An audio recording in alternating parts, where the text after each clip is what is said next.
ನಮಸ್ತೆ ಫ್ರೆಂಡ್ಸ್, ನಾನು ನಿಮ್ಮ ಸಿಂಪಲ್ ಶಿವು ಮಾತಾಡ್ತಾ ಇರೋದು. ಅಂತೂ ಇಂದು ಬಿಗ್ ಬಾಸ್ ಸೀಸನ್ 12 ಮುಗೀತು. ಕೋಟ್ಯಾಂತರ ಕನ್ನಡಿಗರ ಆಸೆ, ಆಕಾಂಕ್ಷೆ, ಹಾರೈಕೆ, ಆಶೀರ್ವಾದ ಮತ್ತು ನಿಮ್ಮೆಲ್ಲರ ಓಟ್ ಕೂಡ ಗಿಲ್ಲಿ ನಟ ಅವ್ರನ್ನ ಗೆಲ್ಲುವಂಗೆ ಮಾಡಿದೆ. ಸೊ ಗಿಲ್ಲಿ ನಟ ಫೈನಲ್ ಆಗಿ ಬಿಗ್ ಬಾಸ್ ಸೀಸನ್ 12 ಕಪ್ ಗೆದ್ದು ವಿನ್ನರ್ ಆಗಿದ್ದಾರೆ. ಅವರಿಗೆ ಒಟ್ಟಾರೆಯಾಗಿ 50 ಲಕ್ಷ ಪ್ಲಸ್ ಸುದೀಪ್ ಸರ್ ಕಡೆಯಿಂದ 10 ಲಕ್ಷ, ಒಟ್ಟಾರೆಯಾಗಿ 60 ಲಕ್ಷ ಮತ್ತು ಮಾರುತಿ ಕಾರು ಕೂಡ ಗಿಫ್ಟ್ ಬಂದಿದೆ. ಅವರ ಹವಾ ಹೇಗಿತ್ತು ಅಂದರೆ, ನಾವು ನಿನ್ನೆ ನೋಡಿದ್ವಿ ಜಾಲಿವುಡ್ ಸ್ಟುಡಿಯೋ ಎದುರುಗಡೆ, ಅಂದರೆ ಬಿಡದಿಯ ಜಾಲಿವುಡ್ ಸ್ಟುಡಿಯೋ ಎದುರುಗಡೆ ಅವರ ಹವಾ ಯಾವ ಥರ ಇದೆ, ಅವರ ಅಭಿಮಾನಿಗಳು ಎಷ್ಟು ಕ್ರೇಜ್ ಇದೆ ಅನ್ನೋದನ್ನು ನಾವು ನೋಡಿದ್ವಿ. ಹೇಗೆ ಅಂದರೆ, ಅವರ ಫೋಟೋ ಇರುವಂಥ ಧ್ವಜವನ್ನು ಹಿಡ್ಕೊಂಡು ಡ್ಯಾನ್ಸ್ ಆಡೋದಾಗಲಿ, ಅವ್ರ ಬಗ್ಗೆ ಒಂದು ಘೋಷಣೆ ಕೂಗೋದಾಗಲಿ ನಾವೆಲ್ಲ ನೋಡಿದ್ವಿ.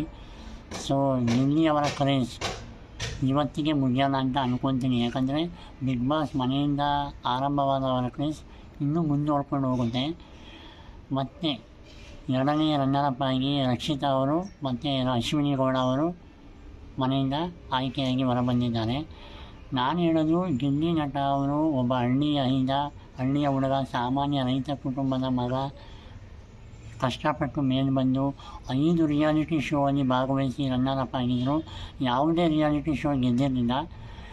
ಅಂತಿಮವಾಗಿ ಒಂದು ಮಹಾ ರಿಯಾಲಿಟಿ ಶೋ ಅಂತ ಹೇಳ್ಬೋದು, ಬಿಗ್ ಬಾಸ್ ಸೀಸನ್ 12 ಗೆದ್ದಿದ್ದಾರೆ. ಸುದೀಪ್ ಸರ್ ಅವರ ಒಂದು ಆಶೀರ್ವಾದ ಮತ್ತು ಕೋಟ್ಯಾಂತರ ಕನ್ನಡಿಗರ ಆಶೀರ್ವಾದ ಕೂಡ ಇದರಲ್ಲಿ ಸೇರಿಕೊಂಡಿದೆ. ಸುಮಾರು 46 ಕೋಟಿಗೂ ಹೆಚ್ಚು ಓಟು ಗಿಲ್ಲಿ ಅವರು ಪಡ್ಕೊಂಡಿದ್ದಾರೆ ಅಂತಲೇ ಹೇಳ್ಬೋದು. ನಂಬರ್ 1 ಸ್ಥಾನದಲ್ಲಿ ಇದ್ದು ಅತಿ ಹೆಚ್ಚು ಓಟ್ ಪಡೆದ ಸ್ಪರ್ಧೆ ಅಂತಲೇ ಹೇಳ್ಬೋದು. ಸೊ ಬಿಗ್ ಬಾಸ್ 12 ಸೀಸನ್ಗಳಲ್ಲಿ ಇಷ್ಟು ಕ್ರೇಜು ಯಾರಿಗೂ ಇರಲಿಲ್ಲ, ಯಾವ ವಿನ್ನರ್ಗೂ ಇರಲಿಲ್ಲ, ಯಾವ ರನ್ನರ್ಗೂ ಇರಲಿಲ್ಲ.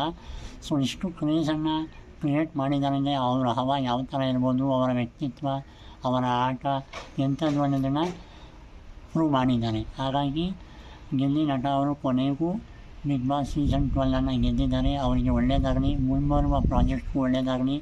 ಅವರ ನಗು, ಅವರ ಕಾಮಿಡಿ, ಅವರ ಸಾಧನೆ, ಅವರ ಒಂದು ಮುಗ್ಧ ವ್ಯಕ್ತಿತ್ವ ಹೀಗೆ ಮುಂದುವರಿಲಿ ಅಂತ ಹೇಳ್ತಾ ನನ್ನ ಮಾತನ್ನು ಮುಗಿಸ್ತಾ ಇದ್ದೀನಿ. ಜೈ ಹಿಂದ್, ಜೈ ಕರ್ನಾಟಕ ಮಾತೆ.